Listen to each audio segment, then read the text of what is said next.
So she had Achilles pain, okay, for almost how long was it? A year and a half. Year and a almost half. 2 years. How bad was the pain? It was really bad. I couldn't, like, when I'd wake up in the morning, I couldn't put any pressure on my left foot at all. I couldn't even walk up the steps of school without pain, like, and then, like, just, like, walking and running, doing your average day things. So, like, gymnastics just made it, like, 10 times worse. So she had to take some time off from being a gymnast, but now, would you say the pain is 100% gone? Yeah, So it took about, what, 2-3 months? 2-3 months, and maintaining. And all yeah, the she's always exercises. maintaining. So do a backflip for them real quick. No pain? No. Okay.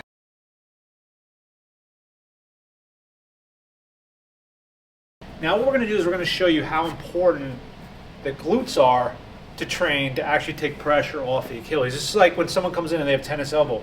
You have to fix the back of their shoulder and their shoulder muscles. Same thing with the Achilles.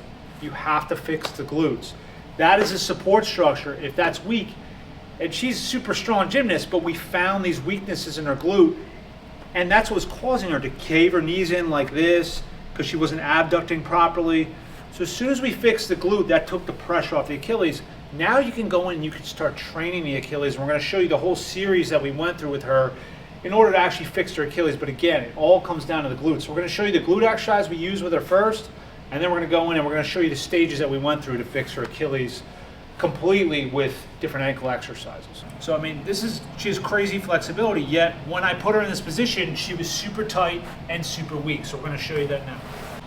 So this is a pretty technical exercise for the glute, and we actually have a free sample video of it if you go in the link with the details of our videos, and you can see how it's all set up and designed and the different levels and different tests. But I just want to show you just some basics on where she started with this. So we just bend her knees a little bit.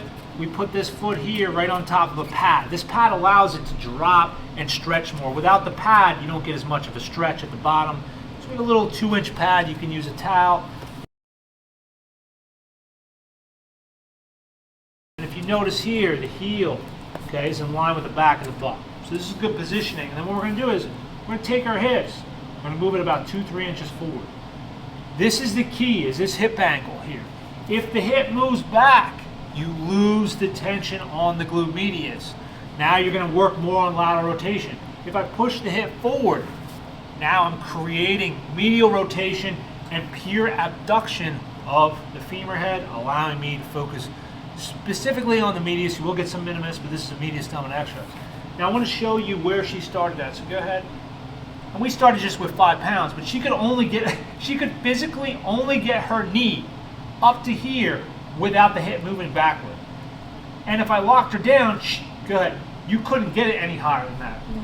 Even though she's that flexible, she could not lift her knee any higher than that point right there. And if you get down super low so they can see this angle, babe, if you could drop that camera down super low, yeah.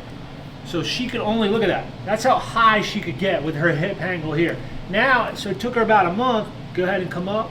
And look at how high that is now. But she wasn't able to do this even though she was super flexible. So she had to start and literally start in this zone right here with 5 pounds. And we eventually built her up to 15 pounds. But again, you only go up as high as you can keep your hip in that position. That's the whole key to the exercise. So that's our first exercise test. And that's how we knew, okay, now she's strong enough where we can start loading up the Achilles and her glute. If the glute's strong, it takes pressure off the heel. So now we're gonna take a look at her gait now, how she walked when she came, and why these glute exercises help fix her. One of the things we had to do is we had to fix her gait, and those glute exercises help to pronate, help to rotate the feet out this way, rather than she would pronate in like this when she walked. So let's just show how you, when you first started, how you walked. She'd literally just cave her knees would cave in, she was on the instep of the feet, and this is how she literally looked when she would move. And when she would land and jump, that's how she would land, like this. So we had to correct her glutes so we could correct the femur head to take pressure off the Achilles. That's why glute exercises are so underrated in order to fix someone's ankles or someone's Achilles, okay? And now, go ahead and walk. We're like walking back, walking forward. All right, so now just go ahead and show them how you walk now, and just watch how nice now her feet are. Now she's rolled on the outside. Okay, and now her gait is completely fixed. Now again, this is after 2 or 3 months we got her out of pain, but she's been here for almost 5 or 6 months. It takes time to correct that gait. So this is one of the other exercises we use. This really affects the minimus. All right? The minimus hooks to the front of the hip head. So when you immediately rotate, you can really put it on stretch and use it more than the glute medius, which really hooks to the side here of the femur head. So this one hooks to the front and it immediately rotates. You are going to get the medius, obviously, when you're doing this as well, but you're going to feel this deep into the minimus. So we're going to go here. She's going to put the weight on. The reason I have this underneath the knee is it creates more tension. It creates more stretch. If that's flat, I lose tension. But if they're both turned into each other, puts more stress then onto the minimus. So all she did is keep your hips square. Look at how tight she is into this. See how she can grab here? You want to be real tight, like you're trying to bring your leg back behind you. And then she's just going down and up. And the down is the key, and not letting the hip move backward is the other key. So if we go ahead and move around, babe. Okay. So if you look here, look at this ankle is basically in line, okay, with the butt. And then she's really tight in here. And again, look at her hip. If the hip stays still, it doesn't move. That's the key. Drop, she stretches it. So the whole key with these glute exercises too is knowing where to feel it. Like, you have to feel it in this kind of half moon shape of your butt. If you feel it in the front of your hip, if you feel it high on the hip, you're doing it incorrectly. And that's what we do if you're working privately one-on-one with me or in the app. We really show you where you're supposed to feel it. You will not get any results if you don't feel it in the right part of your glute, because now you're working the compensations, and as the compensations get more and more developed, all you do is create more problems. So that's why there's different stages with these exercises, but it's all based on where you feel it. That's what you have to understand. So this is one of the first exercises we use. Again, once I knew her glute was stabilized, then we can go to higher levels. But this is what I do initially while I'm still getting the glute to function properly. This is just a safe way to start restoring the tissue in her Achilles, in her calf. Okay, and what we're going to do is, all she's going to do is she's just pressing forward that way and lifting the heel a little bit. That's it. Okay, and she's keeping that knee on the outside here. And what this does is it creates, if you notice, look, if the knee's in, then she's going to walk. That's how she walks. So we had to keep the knee out, keep the foot forward, and press. And now we're retraining it to function properly when she's walking, okay? And that's going to also help work on inversion here. It's working kind of the inverters of the ankle and the foot. At the same time, we're also getting into the soleus. And then eventually, you put some weight on and, you know, build it up to like 45 pounds, almost like a seated calf raise, but it does feel a little different, and you get a severe cramp if you're weak in this muscle right here. So when you're doing this, you want to feel this through kind of the instep, through the soleus, but more into, right in through here, into the side of the soleus. Okay, and this is where the inverters of the foot are as well. This exercise here that we were doing where she was seated, this is the next progression to it. But the only reason she was able to do this wasn't because of that exercise, because we fixed her glutes. Now she can go in and start putting some real stress. This is a support structure for the ankle. This is the chain. This is where everything gets linked up and strong. This is how you get to the next level with Achilles or ankle problems. So what we're going to do now is we're going to turn the foot just a little bit in this way. And then we're just doing a calf raise. What I want to do is just feel this more on the outside of the calf and the soleus. So through here, that little peak right there and down. And she's just going up and down. And obviously she didn't start with weight. Very simple, easy. And then if you want to make it a little bit harder, what do? You bend the knee slightly. And then up and down. And that makes it even more stress on the Achilles. She didn't start out like that, but she can do that now without pain. But when you first start, and I just like to keep the leg straight, that's going to be hard enough for the client.